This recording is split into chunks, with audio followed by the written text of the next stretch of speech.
Welcome to வெல்லாப்பட்டி Tamil. இனி நம்ம பார்க்க போற காணொளி இந்த வாரம் ரிலீஸ் ஆன திரைப்படம் பைசன் படத்தின் திரைவசனம். இந்த திரைப்படம் எப்படி இருக்கு?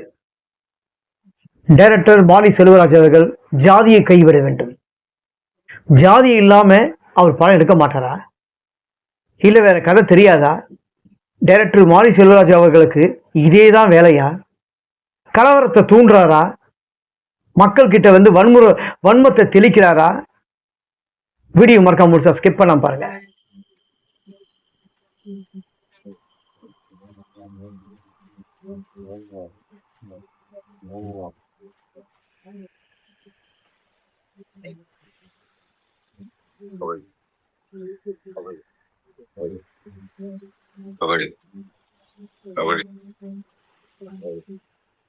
கபடினா உனக்கு அவ்வளவு பிடிக்குமா என்ன? இந்த படத்துல நடிகர்கள் வந்து எல்லாருமே அவங்களுக்கு கொடுத்த கதாபாத்திரத்தை ரொம்ப அழகா பண்ணியிருக்காங்க. இந்த படத்துல வந்து விக்ரம், பசுபதி, அமீர், அனுபமா மற்றும் பல திரைப்படத்துல எத்தனை இந்த திரைப்படத்தை நடிச்சிருக்காங்க. இந்த திரைப்படத்தோட இசை நிவாஸ் பிரசன்னா, இந்த படத்தோட தயாரிப்பு அமீர் நாயர். இந்த படத்தோட கதைன்னு சொன்னா, டைரக்டர் மாரி செல்வராஜ் அவர்களுக்கு ஜாதியை தவிர வேற எதுவுமே தெரிய மாட்டேது. ஏன்னா அவர் ஜாதியை வந்து கைவிடணும். ஏன்னா அதாவது ஜாதி வந்து நான் ஒளியிலன்னு சொல்லலை, ஜாதிகள் வந்து எல்லா இடத்துல வந்து இருந்தா இருக்கு, நான் இல்லைன்னு சொல்லலை. ஆனா இவரு காட்டுற அளவுக்கு ஜாதி இன்னும் இருக்கா, ஜாதி பிரச்சனை இன்னும் ஓடி இருக்கா? ஏன்னா இது ஏன் நான் சொல்றேன்னா, இவர் அந்த பழைய காலத்தில் ரொம்ப ஜாதியெல்லாம் இருக்கிறத வந்து மறுபடியும் இப்போ கொண்டு வந்து தேவையில்லாம ஒவ்வொருத்தரோட மனசுல வந்து வன்முறையை தெளிக்கிற மாதிரி இருக்கு. டைரக்டர் மாரி செல்வராஜ் அவர்கள் வன்முறையை வந்து மேற்கொண்டு தூண்டி விட்டு பண்ற மாதிரி எனக்கு தோணுது. அதாவது என்னோட தனிப்பட்ட கருத்தும் சரி, பப்ளிக் பார்க்கிற சில மக்கள், எல்லாரோட மக்களும் சொல்றதை விட சில பேர் மக்கள் வந்து இது ஏன் வந்து இது மாதிரி இவர் ஜாதியை தவிர ஒன்றும் தெரியாதா, ஏன் இவருக்கு ஒண்ணுமே தெரிய மாட்டுது, எவ்வளோ அதாவது ஜாதியை பத்தி வந்து நம்ம சொல்லலாம், அதை வந்து ஒரு கமிஷனா சொல்லலாம், அதை யாரோட மனசையும் புண்படுத்தாத அளவுக்கு அதுல ஜாதியை பத்தியும் காட்டியிருக்காங்க. நமக்கு ஆனா அது பெருசா வந்து நமக்கு எதுவும் பாதிக்கல அப்படின்னு வந்து சொல்ற அளவுக்கு சில திரைப்படங்கள் வந்திருக்கு. சில பேரோட மனசு பாதிக்கல, யாரோட இதை வந்து இம்பாக்ட் ஆகல அப்படின்னு சொல்லிட்டு எவ்வளோ வந்து சிலதெல்லாம் இருக்கு. அந்த மாதிரி இருக்கும்போது டைரக்டர் மாரி செல்வராஜ் அவர்கள் வெறும் ஜாதி சம்பந்தப்பட்டதை ஏன் எடுக்கணும்?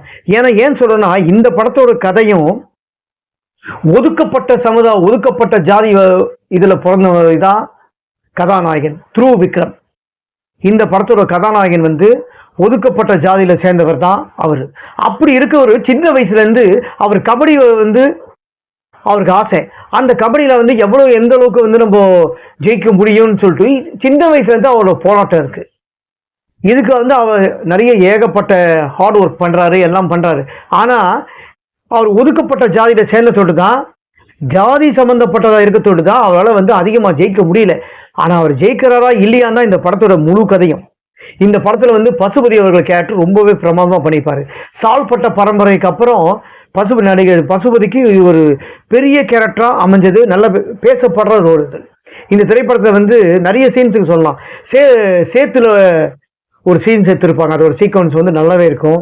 இந்த படத்துல வந்து பஸ்ல ஒரு எமோஷனல் சீன்ஸும் ஒரு விக்ரம், அதாவது இந்த படத்தோட கதாநாயகனோட கேரக்டர்ஸ் பஸ்ஸில் ஒரு சீக்வன்ஸ் இருக்கும். அந்த சீக்வன்ஸை முடிச்சுட்டு அவர் அதுலேருந்து வெளியில் வருவார் பாருங்க, அந்த வெளியில் வர கேரக்டர், அந்த ஒரு சீக்வன்ஸ் வந்து ரொம்ப பிரமாதமாகவே இருக்கும் இந்த திரைப்படத்தில். அதே மாதிரி இந்த படத்தில் வந்து நடிகர் அமீர் கதாபாத்திரம் ரொம்பவே நல்லா இருக்கும். அவர் நல்லவராகவும் நமக்கு தெரியாது, கெட்டவராகவும் தெரியாது. ஆனால் நல்லவரா கெட்டவரான்ட்டு இந்த திரைப்படத்தை வந்து நீங்கள் முழுசாக பார்த்ததுக்கு அப்புறம் தான் தெரிஞ்சுப்பீங்க அவர் நல்லவரா கெட்டவரான்ட்டு.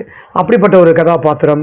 கதாநாயகி அனுபவமா வந்து ரொம்பவே நல்லா பண்ணியிருக்காங்க. அவங்க அதாவது எல்லாருமே இந்த படத்தில் வந்து நடிகைங்க எல்லாமே அவங்களும் கொடுத்த கதாபாத்திரத்தில் ஸ்க்ரீனில் எப்படி ப்ரெசென்ட் பண்ண முடியுமோ அந்த மாதிரி வந்து ப்ரெசென்ட் கரெக்டாகவும் பண்ணியிருக்காங்க, நல்லா பண்ணியிருக்காங்க இந்த திரைப்படத்தில். இந்த திரைப்படத்தில் இசை நல்லாவே இருக்குது, பேக்ரவுண்ட் இசையாகவும் சாங் ஆகட்டும் எல்லாமே வந்து நல்லா பண்ணியிருக்காங்க. இந்த படத்தோட இசை வந்து நிவாஸ் பிரசன்னா ரொம்ப வந்து நல்லா பண்ணியிருக்காரு. இந்த திரைப்படத்துல வந்து நம்ம எல்லா நடிச்ச நடிகர்களை விட்டுறணும். இந்த திரைப்படத்துல நம்ம வந்து தனிப்பட்ட முறையில் பப்ளிக்கா இருந்தாலும் சரி, ஒரு படத்தை பத்தி திரை விமர்சனம் கொடுக்குற இருந்தாலும் சரி எப்படி நம்ம கொடுக்கணும்னா டைரக்டருக்கு தான் அட்வைஸ் பண்ணணும். டைரக்டர் மாரி செல்வராஜ் அவர்கள் அடுத்த திரைப்படத்திலையாவது ஒரு நல்ல திரைப்படமா ஒரு நல்ல மெசேஜும் இருக்கணும், கருத்து இருக்கணும், ஆக்ஷன் இருக்கணும், ரொமான்டிக் இருக்கணும், காதல் இருக்கணும், எல்லாமே இருக்கணும், ஒரு ப்ரொஃபஷனலான திரைப்படமா இருக்கணும். அப்படிதான் நெக்ஸ்ட் அடுத்த படத்துல அவர் டைரக்ஷன் பண்ணும்போது பண்ணணும். ஏன்னா டைரக்டர் தொடர்ந்து மாரி செல்வராஜ் அவர்கள் ஜாதியை பத்தியே காத்தினே இருந்தாருன்னா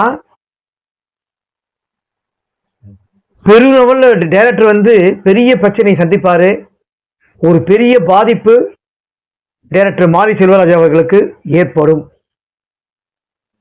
அப்படிப்பட்ட சம்பவம் கண்டிப்பா நடக்கும். அது பொதுமக்களே இது மாதிரி ஒரு ஜாதி வெறி பிடிச்சதெல்லாம் காட்டாதீங்க, நாங்க ஒன்றும் அப்படிலாம் இல்லை, இப்போ ஏன் தேவையில்லாம ஜாதி வெறி பிடிச்ச சம்பந்தப்பட்ட கதையை காட்டி மேற்கொண்டு வன்முறத்தை தூண்டுறீங்கன்னு சொல்லிட்டு பொதுமக்களே நீங்க இனிமேல் எந்த திரைப்படத்தையும் டைரக்டர் பண்ணாதீங்கன்னு சொல்ற நிலைமைக்கு மாரி செல்வராஜுக்கு ஏற்படும். அது பப்ளிக்கே சொல்லுவாங்க. இல்ல தேவைப்பட்டா இந்த மாதிரி திரைப்படத்திலலாம் எடுக்காதீங்கன்னு சொல்லிட்டு கவர்மெண்ட்டே ஆக்ஷன் எடுக்க ஆரம்பிச்சிடும். இல்லைன்னா இந்த திரைப்படத்துக்கு சென்சார், அதாவது சென்ட்ரல் கவர்மெண்ட் சென்சார் கொடுக்க கூடாது, இப்படிப்பட்ட திரைப்படம்லாம் ஜாதி ரொம்ப கதைங்க எடுங்க, ரொம்ப வன்முறையை தூண்டுற மாதிரி எடுக்காதீங்கன்னு சொல்லிட்டு சென்ட்ரல் கவர்மெண்ட் ஆக்ஷன் எடுத்துரும்.